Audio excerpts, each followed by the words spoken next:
Ladies and gentlemen, welcome to another edition of Nothing But Net. It is C. Perry. I am the Midnight Rider. This is Nothing But Net. We're going to take you around the association in 30 minutes. This is the Sideline Junkies Podcast Network. And then if you missed this episode live tomorrow morning, you can get the audio version on Odyssey, uh, Podbean, Podbox, wherever you get podcasts from. You will get the audio version of the show on that, available on that platform. And then also, if you want to just go back and check out the YouTube, it's on the YouTube page. Make sure you click like and subscribe, Sideline Junkies, and we're there. You can also see us on the Upon Further Review 24/7 version of the show of the network. So you have options to check us out. If you haven't, I recommend you do it, and I recommend you bring a friend along with you. What's up, Yeah, Perry? How you doing, man? man. Bring a friend, and bring some more friends. Once again, welcome to Nothing But Net. Shouts out to Cease Fire on the track with the official theme song of Nothing But Net. You ready to get started, bro? Yeah, let's get this thing going, man. All right, let's So, take a look. Yeah, let's take a look at last night in the association. all right, first up, we had the Spurs and the Rockets, 106 to 111. The Rockets pulled this one out, win this. Any thoughts? Yeah, look, this was the NBC game of the night, and actually, the story of the game is the story of today's NBA, where no lead is safe. The Spurs, they were up by 16 points going late in the third quarter, and then the next thing you know, Houston chips away. Reed Shepherd, 21 points. He had an incredible fourth quarter in helping to lead this team. Lead the Rockets back, and they copped that win. It's funny that, well, it's not funny, but I wish the kid could have played more last year, the Shepherd kid, because I think he'd be further along. I think now he's starting to find his footing. And I think some of the additions, like the KD addition, helps him with the floor and everything. So that's good stuff, man. Yeah. Like I said, it was like I said, it was a exciting game, and it was like I said, and it was like I said, purely today's NBA. Look, you got a 16-point lead, you got a 20-point lead. It's not safe. I don't care who you are. It's not safe. No, not the way we shoot the basketball nowadays. Nope. All right, we got the Lakers 115, the Nuggets 107. Yo, this was the battle between Jamal Murray and Luka Doncic. They were going back. They were going back to back to back to back, especially in the first half. And in the first half, you had a Denver Nuggets team that had a 15-point lead going into halftime. And then once again, no lead is safe. Because the Lakers put it on. Luka had a triple double night. Okay. He had 38 points, 13 assists, 13 rebounds, and 10 assists. I'll say one thing that I really enjoyed about the game. It was seeing and getting the chance to see Gonzaga legend Drew Timmy get some meaningful minutes on the floor. That I did enjoy. And then of course, in the end, Lakers caught back, and got the win. All right. Next up on the banners, real quick, we got the Suns 116, the Sixers 110. What's your notes got on this one? Actually, this, to be honest with you, this was a decent game. Our boy VJ Edgecombe, who was sporting the new cut. Okay, so he hit the line. The lineup was nice. He had 25 points yesterday. But however, it was another Devin Booker game. 27 points. Excellent. I'll say this. It was a really, really good road win for a Phoenix Suns team that, once again, and we said this earlier, that that are off to a surprising start in this first half of the NBA season. All right, next up, Clippers 110, the Bulls 138. Ooh. Yeah. Shout out to Carolina's Kobe White. He hit 27 points, and this was okay. He scored 27 points. All right, and 25 of those points are from three. All right, Mm. which was a Bulls franchise record. Um, the Clippers have looked better in over the past 10 games. But this one got away from them quick, and they couldn't recover. We have the Wolves 122, Jazz 127. All right, that was tight. The kid, Kyron George, career high 43 points. All right, and they actually were behind, and it came back to win this game on their own court. I'll say this: one thing I've noticed about the Utah Jazz, under 500, yeah, but at the same time, they're under Coach Handy, they're developing their culture. So they're gonna lose a lot of games this year. However, they got the right pieces to build on here. All right, and then to close out the slate for the night, you had the Raptors 145, the Warriors 127. Oh, okay. Let's start right here first. The Raptors started the game on a 10-0 run. And from there on, the Dubs couldn't keep up. They couldn't catch up. They played, and one thing I noticed, watching some of this game, they played really, really, really good defense on step. The way they staggered, their double team, against Steph, and with the Jimmy Butler injury, which of course we're going to go into. One thing that this team had been doing since Jimmy got there was the way they stagger the Step minutes and the Jimmy minutes, where when Step's getting rest, Jimmy's out there running with the second unit, so that so they don't lose that much in scoring.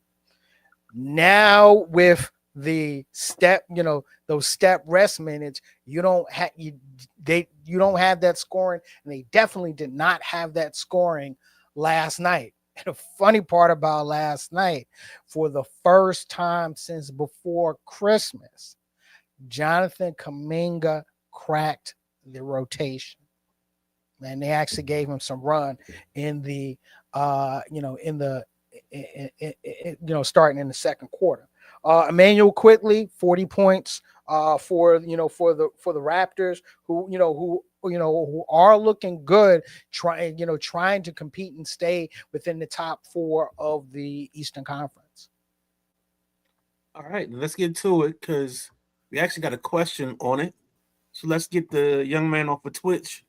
Dan Gaming 2125 says, question: how do you think GSW rebound from this whole Jimmy thing and the Kuminga situation? Also, what do you think is going to be the surprise trade nobody has on their radar? Well, first off, let's go ahead, Leah. Let's go ahead, jump in, talk about Jimmy Butler. A couple of games ago, he tore his ACL, and now he is out for the season. Be honest with you, I'm not sure. I know coming into this season, even with Jimmy Butler, we looked at this team as as the old dudes trying to get that last run in for their core. Right. And Jimmy was a major key to this run. And now he's out. Jonathan Kuminga demanded a trade. He demanded a trade last week.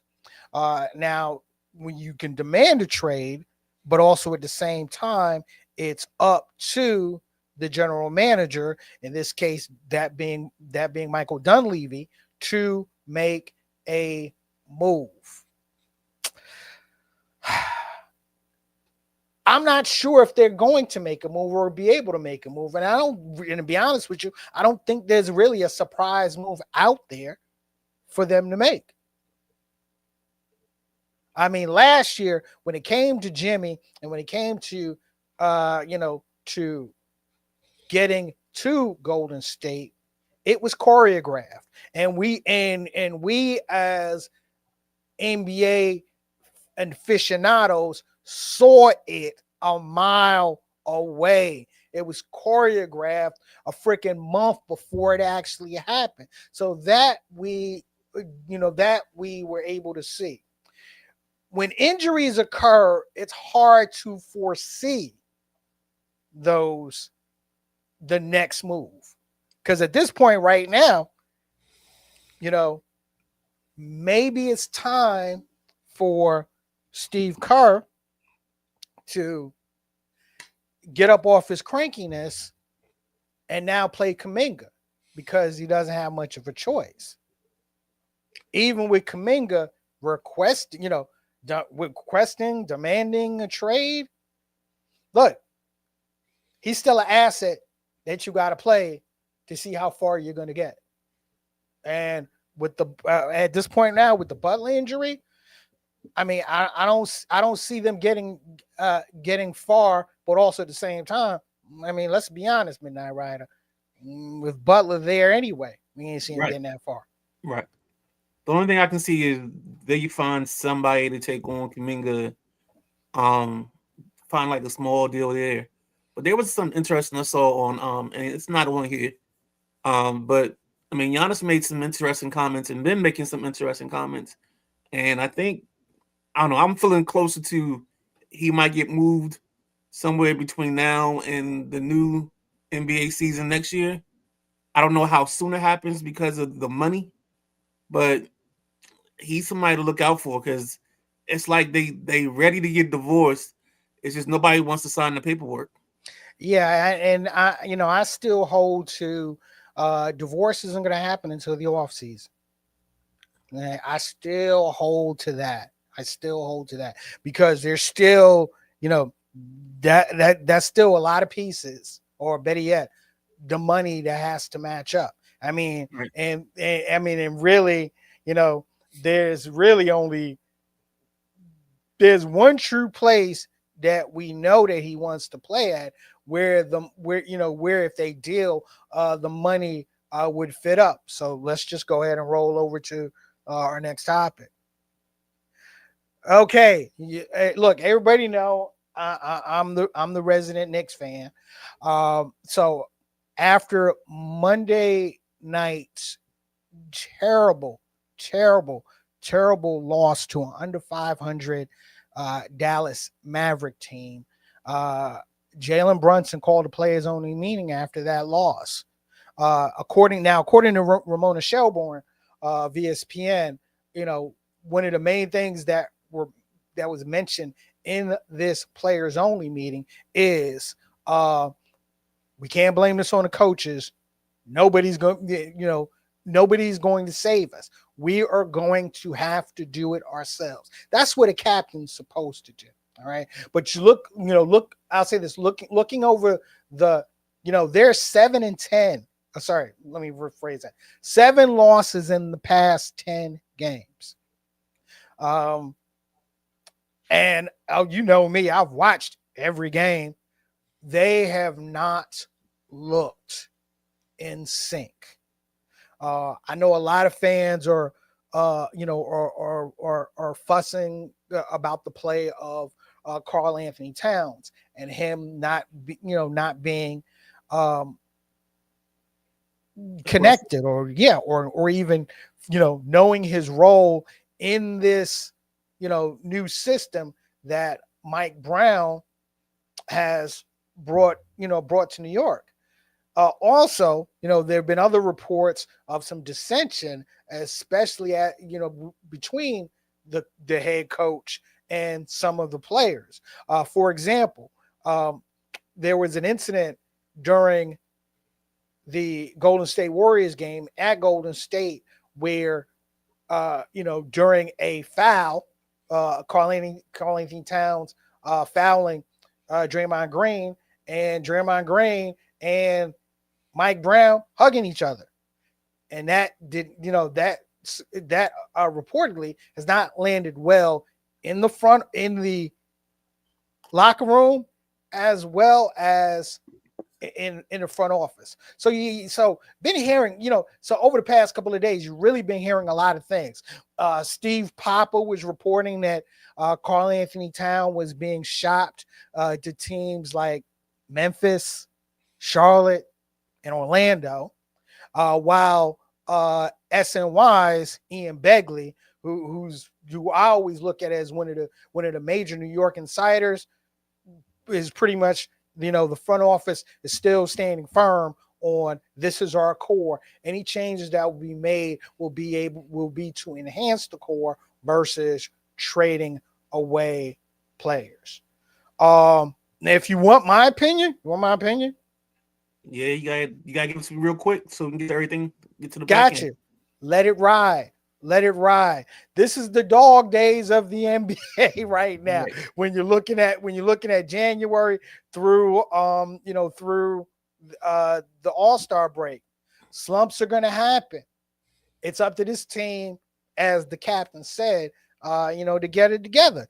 So we'll see how things work and pan between now and especially the All-Star break.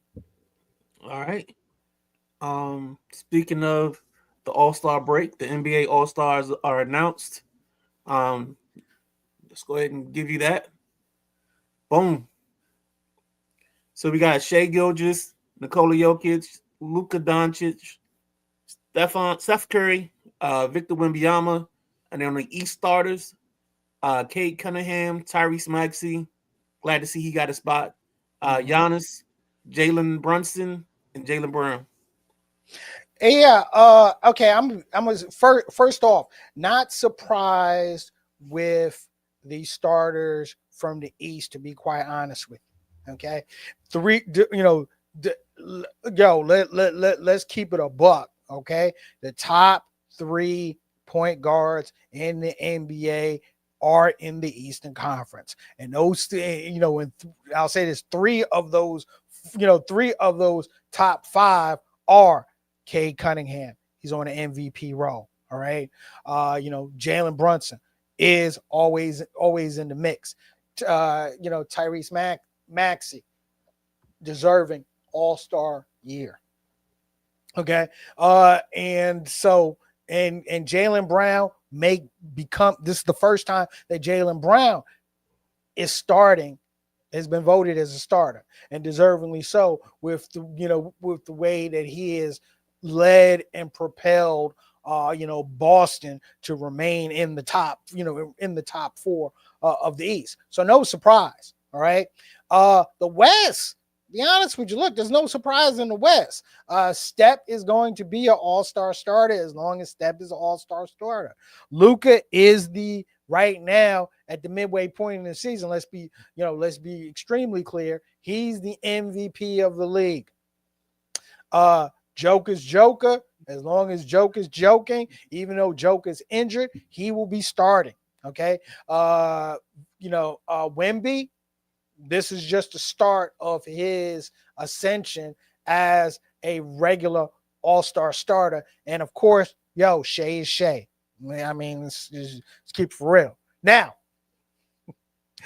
what name, ladies and gentlemen, what name did we not mention out of those 10 players? Your boy LeBron James. First time since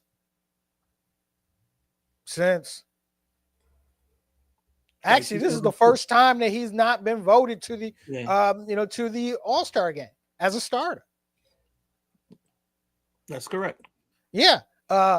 And I'll say this. Uh, yeah. I mean, if we're talking deservingly so. All right. But also remember, pop that other clip up here. Now remember, all-star voting is a weighted score, which means it's not just the ranking. I mean, it's not just the voters. Right.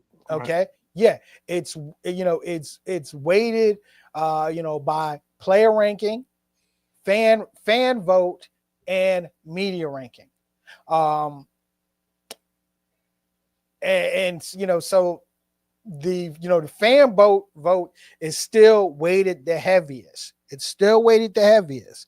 But that media, but the media and the player vote, is a major part of it as well. Think about it. Last year, LaMelo Ball was the leading candidate for the All-Star game based on the fan vote, but only based on the fan vote. For his position, he was number one in the fan vote, but he was like 8 and 9 on the player ranking and the media ranking, and that kept him out. That kept him out of the All-Star game, or that kept him out of being voted in as a starter. Anything else you want off of this? No, you can go ahead and remove it. I mean, I'll say this. I thought all around there's no complaints. Everybody got it right. All right.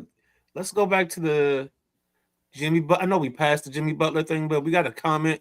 I want Yeah. to give this guy some love and see, because I think this is a good question. I just don't agree with some of the stuff in here. Dan Gaming 2125 says, I think Kuminga would go to Chicago. Him and Giddy would be cool. And Golden State gets back Kobe White and some things. I don't know Yeah, about that one. yeah, that's cute. Never happened. Never happened because that's not really good. I'll say this. That's not good work for Kuminga. Okay, that's not good work for Kuminga. If you're going to look at, I'll say this: if you're going to look at Kuminga being dealt anywhere, you still got to look at Sacramento. Right, Sacramento was a team that wanted him in the first place. However, because he was a restricted free agent, and because of the bad precedent that Toronto set when they signed Emmanuel Quickly for his restricted free agent contract, and kind of shied people away from signing Kuminga, and it actually kind of hurt. If you remember from this past summer, it hurt the restricted free agent market. Right. So I would look, if we're talking Kuminga, I would actually look at teams like the Kings, like the Mavericks, and and the Miami Heat. Look at those three teams. Look and pay attention to those three teams in any possible Kuminga move. However, the Jimmy Butler injury changes a lot. So I would honestly be surprised. It would surprise me just because of that injury if Kuminga even gets moved. All right, last minute. We can just call this the freestyle. All right. We take the last 30 seconds to a minute, and we just what you thinking. We haven't talked about it. I've heard Ja to Miami, and then I've also heard. Let's just go with that one. That way we can get in and out off of that. Okay. Yeah, and we said this last week. Ja to Miami is a possibility. I mean, it is a possibility. I think it's a bigger possibility if we're looking at things wide. Okay, not just Ja to Miami, but a breakdown and Memphis being sellers in the Gotcha. in the trade deadline market. Makes all the sense. Yeah. All right. Any last second surprises you think we might get? Uh, Look, man, I'm gonna be straight up with you. For some, I got this feeling and inkling that this trade, this upcoming trade deadline is going to be a lot about smaller pieces. Okay. I mean, usually it's always about smaller pieces, but I just think I got this feeling for some odd reason, I don't think we're going to have a big name like we've had in the past couple of years move during the trade deadline. Those moves are going to occur in the offseason. All right. Well, ladies and gentlemen, another episode of Nothing But Net. We always, as we always do, we take you and lead you into the next show on the network, which is In the Pasture Seat, starring the gentleman Jack Carr. I think he's still doing his run of high school coaches. I think we're on another state champion. I don't remember the name. I apologize, Jack. I don't have a name, but stay tuned. Listen to the great interview and enjoy. Anything else? Nah, man, look, that's it. For the Midnight Rider, I'm C Perry the second. Once again, Nothing But Net. Make sure you like, share, and subscribe. Make sure you're subscribing to the Sideline Junkies podcast and network. Make sure if audio is your thing, make sure you're checking us out always the next day on all of your favorite all of your favorite audio podcasting platforms. And don't forget, this show replays live. This actual boom show replays live on Sideline Junkies podcast network upon further review. With that being said, look, man, enjoy the rest of your night. Enjoy the rest of your week. Stay safe from the snowmageddon that's supposed to be hitting us. And as always, swish, we out.